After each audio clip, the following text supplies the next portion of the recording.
எது ஆராதனை? நம்முடைய கஷ்டங்கள் பாடுகளை நினைத்து கண்ணீரோடு துதிப்பது ஆராதனை இல்லை. தேவனை துக்கப்படுத்திய நம்முடைய செயலுக்காக கண்ணீரோடு துதிப்பதுதான் ஆராதனை. தேவனிடத்தில் நம்முடைய தேவைகளை பெற்றுக்கொள்ள துதிப்பது ஆராதனை இல்லை. நாம் தேவனுக்காக எல்லாவற்றையும் கொடுக்க துதிப்பதுதான் ஆராதனை.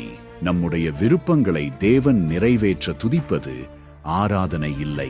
தேவனுடைய விருப்பங்களை நாம் நிறைவேற்ற துதிப்பதே ஆராதனை. தேவன் நம்மை பாதுகாப்பதற்காக துதிப்பது ஆராதனை இல்லை. தேவனுக்காக நம்மை படைப்பதே ஆராதனை. தேவனுடைய நாமங்களை தடையில்லாமல் ஒப்பிப்பது ஆராதனை இல்லை. நம்மை தேவனுக்கு ஜீவபலியாக ஒப்பு கொடுப்பதே ஆராதனை. ரோமர் 12:1. அப்படி இருக்க சகோதரரே, நீங்கள் உங்கள் சரீரங்களை பரிசுத்தமும் தேவனுக்கு பிரியமுமான ஜீவபலியாக ஒப்பு கொடுக்க வேண்டும் என்று தேவனுடைய இரக்கங்களை முன்னிட்டு உங்களை வேண்டிக் கொள்ளுகிறேன். இதுவே நீங்கள் செய்யத்தக்க புத்தியுள்ள ஆராதனை.